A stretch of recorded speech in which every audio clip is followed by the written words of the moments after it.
நாளை நடைபெறும் காவிரி மேலாண்மை ஆணைய கூட்டத்தில் மேகதாது அணை குறித்து விவாதிக்கப்பட மாட்டாது என்று காவிரி மேலாண்மை ஆணையம் தெரிவித்திருக்கிறது. தொடர்பான கூடுதல் விவரங்களோடு செய்தியாளர் சுசித்ரா இணைப்பில் இருக்கிறார். சுசித்ரா, விவரங்கள். காவிரி மேலாண்மை ஆணையத்தினுடைய கூட்டம் நாளை அதனுடைய தலைவர் ஹல்தர் தலைமையில் டெல்லியில் நடைபெற உள்ளது. தமிழகம், கர்நாடகா, புதுச்சேரி, கேரளா உள்ளிட்ட அனைத்து மாநிலங்களுடைய பிரதிநிதிகளும் இதில் பங்கேற்க உள்ள நிலையில் அந்த கூட்டத்தில் மேகதாது திட்டம் தொடர்பாக எந்த ஒரு விவாதமோ அல்லது ஆலோசனையோ நடைபெறாது என்ற ஒரு தகவலை தற்பொழுது காவிரி மேலாண்மை ஆணையமானது அதிகாரப்பூர்வமாக அறிவித்திருக்கிறது.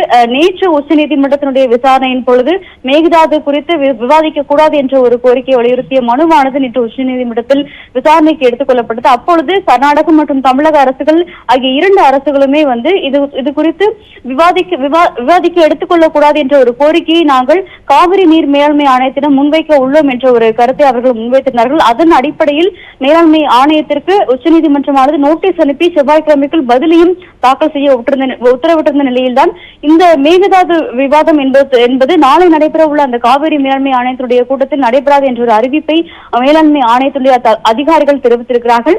வழக்கம் போல, அதாவது காவிரியிலிருந்து மற்ற மாநிலங்களுக்கு வழங்கப்படும் நீர் பகிர்வு, மழை வரத்து, நீர் சேமிப்பு உள்ளிட்ட அனைத்து தரவுகளும் நாளை சரிபார்க்கப்படும் எனவும் எவ்வளவு மாத அளவீட்டின்படி எவ்வளவு நீரானது தமிழகம் உள்ளிட்ட மற்ற மாநிலங்களுக்கு காவிரியிலிருந்து திறக்க வேண்டும் என்பது தொடர்பான பல்வேறு ஆலோசனைகளும் அதில் முன்னெடுக்கப்படும் என்ற ஒரு கருத்தை தான் தற்பொழுது மேலாண்மை ஆணையத்துடைய அதிகாரிகள் தெரிவித்திருக்கிறார்கள். அதனால் வழக்கம் போல அடிப்படை தேவையான அந்த தரவுகள் மட்டுமே சரிபார்க்கப்படும் எனவும் கூடுதலாக எந்த ஒரு விவாதமும் மேகதாது அணை தொடர்பான எந்த ஒரு விவாதமும் நாளை நடைபெற உள்ள கூட்டத்தில் இருக்காது என்ற ஒரு தகவலை தான் தற்பொழுது அதிகாரப்பூர்வமாக காவிரி நீர் மேலாண்மை ஆணையத்துடைய அதிகாரிகள் அறிவித்திருக்கிறார்கள். நந்தா,